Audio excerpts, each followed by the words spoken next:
नमस्कार दोस्तों, मैं advocate Rajan Kumar Prasad, Delhi high court. आज आपके सामने फिर से उपस्थित हूँ एक नए टॉपिक के साथ। टॉपिक है, अभी सुप्रीम कोर्ट ने एक जजमेंट दिया जिसमें ये कहा कि ऐसे केसेस जिनमें सजा के बाद भी अगर समझौता हो गया है उसे भी रद्द कर सकती है हाई कोर्ट 482 ऑफ सीआरपीसी के तहत।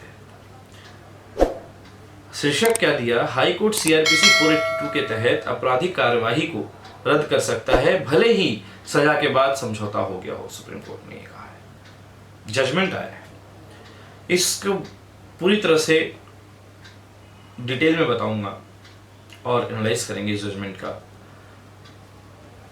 स्टार्ट करने से पहले मैं आपसे रिक्वेस्ट करूंगा कि अगर चैनल पर नए हैं तो प्लीज चैनल को सब्सक्राइब जरूर करें और बेल आइकन को जरूर दबाएं जिससे कि नोटिफिकेशन आप तक समय पर पहुंच सके। साथ ही साथ अगर वीडियो आपको पसंद आए तो वीडियो को लाइक जरूर करें, शेयर जरूर करें जिससे कि और लोग भी लाभान्वित हो सके। चलिए चलते हैं टॉपिक की तरफ।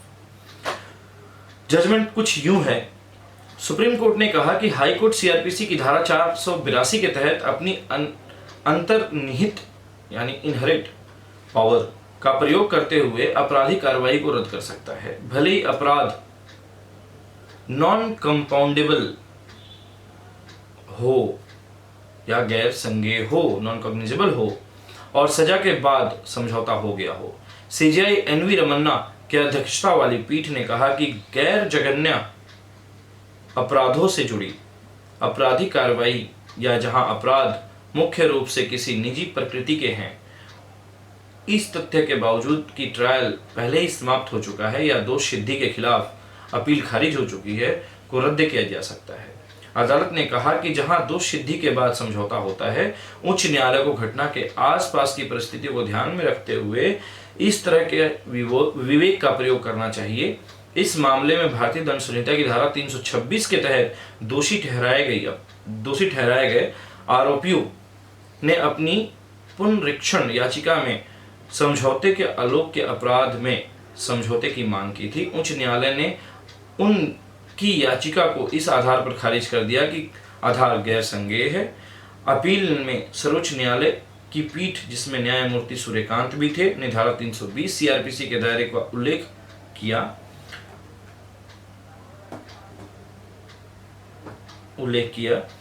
यह सच है कि आपराधिक न्यायालय द्वारा सीआरपीसी की धारा 320 के तहत अपनी शक्तियों के प्रयोग में गैर संज्ञेय अपराध में समझौता नहीं किया जा सकता है। अदालत द्वारा ऐसा कोई भी प्रयास धारा 320 सीआरपीसी के परिवर्धन और संशोधन के बराबर होगा, जो कि विधानमंडल का अनन्य डोमेन है।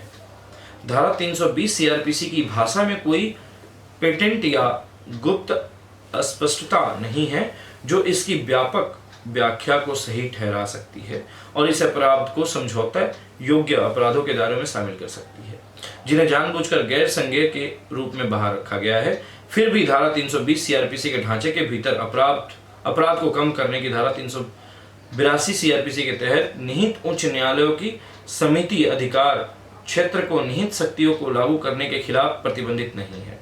उच्च न्यायालय किसी मामले के अजीबोगरीब तथ्यों और परिस्थितियों को ध्यान में रखते हुए और उचित कारणों से किसी भी न्यायालय की प्रक्रिया को दुरुपयोग से रोकने और या न्याय के लक्ष्य को सुरक्षित करने के लिए सहायता के तौर पर सीआरपीसी की धारा 482 लागू कर सकता है। लेकिन अदालत ने यह भी कहा कि उच्च न्यायालय सीआरपीसी की धारा 482 के तहत अपनी इनहेरिट पावर का प्रयोग करते हुए ऐसी कार्रवाई को रद्द कर सकता है भले ही अपराध गैर संज्ञेय हो। पीठ ने यह अवलोकन किए किसी व्यक्ति के शरीर से परे अपराध के परिणामी प्रभाव, उच्च न्यायालय किसी व्यक्ति के शरीर से ऊपरे अपराध के परिणामी प्रभाव का निर्विवाद रूप से मूल्यांकन कर सकता है। उसके बाद यह सुनिश्चित करने के लिए एक व्यवहारिक दृष्टिकोण अपना सकता है और घोर अपराध भले ही उसे दंडित न किया गया हो, आपराधिक न्याय प्रणाली के प्रशासन के उद्देश्य के साथ छेड़छाड़ या उसे पंगु ना बनाया जाए। सजा देने न्याय देने का एकमात्र तरीका नहीं है। हमें यह प्रतीत होता है कि गैर जघन्य अपराधों में संबंधित आपराधिक कार्यवाही या जहां अपराध मुख्य रूप से एक निजी प्रकृति के हैं, इस तथ्य के बावजूद कि ट्रायल पहले ही समाप्त हो चुका है या दोष सिद्धि के खिलाफ अपील को खारिज किया जा चुका है, को भी रद्द किया जा सकता है।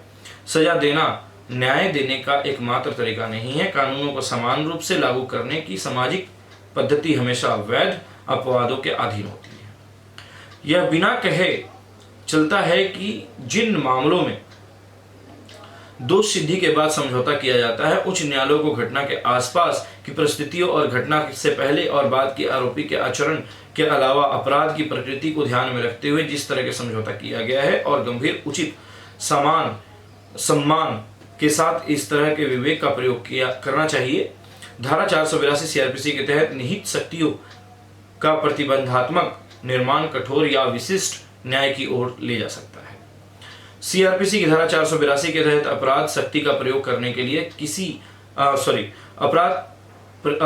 शक्ति का प्रयोग करने के लिए कसौटी न्याय के सिरों को सुरक्षित करना है। पर्याप्त न्याय करने के लिए उच्च न्यायालय की शक्ति को सीमित करने वाली कोई कठोर और तय रेखा नहीं है। शक्ति है कठोर रेखा नहीं हो सकती है। धारा 482 के तहत निहित शक्तियों का प्रतिबंधात्मक निर्माण कठोर या विशिष्ट न्याय की ओर ले जा सकता है, जो किसी मामले में दिए गए तथ्यों और परिस्थितियों में बल्कि गंभीर अन्याय के कारण बन सकता है।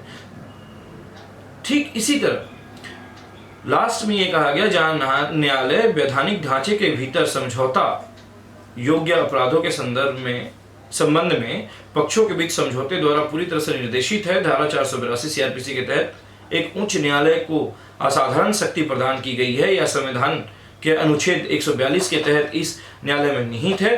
धारा 320 सीआरपीसी की सीमाओं को और दायरों से परे लागू किया जा सकता है। फिर भी हम दोहराते हैं कि व्यापक आयाम की ऐसी शक्तियों का प्रयोग आपराधिक कार्यवाही को रद्द करने के संदर्भ में सावधानी से किया जाना चाहिए। यह ध्यान में रखते हुए समाज की चेतना पर अपराध की प्रकृति का और प्रभाव, चोट की गंभीरता यदि कोई हो, अभियुक्त और पीड़ित के बीच समझौता करने की स्वैच्छिक प्रकृति और कथित अपराध के होने से पहले और बाद में आरोपी व्यक्तियों का आचरण और अन्य प्रशासनिक विचार। केस जो था राम गोपाल बनाम मध्य प्रदेश राज्य था, LL 2021 SC 516 ये केस नंबर है। दिनांक 29 सितंबर 2021 CJI NV रमन्ना और जस्टिस सूर्यकांत जी की पीठ ने यह आदेश दिया, यानी जिन केसेस में अगर गंभीर भी है अपराध तब भी उसमें समझौता हो सकता है और केस सेटल कर सकते हैं, चाहे सजा हो गई हो, उसमें भी 482 के तहत केस को खत्म किया जा सकता है। ये सुप्रीम कोर्ट ने कहा है, लेकिन कुछ शर्तें इसमें रख दी हैं जो कि लास्ट में मैंने पढ़ के आपको सुनाई। उम्मीद है कि वीडियो आपको समझ में आई होगी और अच्छी लगी होगी। अगर कंटेंट अच्छा लगा तो प्लीज़ वीडियो को लाइक जरूर करें, शेयर जरूर करें। इसके अलावा चैनल पर अगर नए हैं तो प्लीज़ चैनल को सब्सक्राइब करना ना भूलें। जो लाल बटन दिख रहा है उसको जरूर दबाएं, साथ ही साथ बेल आइकन को जरूर दबाएं, जिससे कि नोटिफिकेशन आपको सही समय पर मिल सके। इसी के साथ मैं आपसे विदा लेता हूं, आपका राजेंद्र कुमार प्रसाद, दिल्ली हाई कोर्ट। बहुत बहुत धन्यवाद, नमस्कार।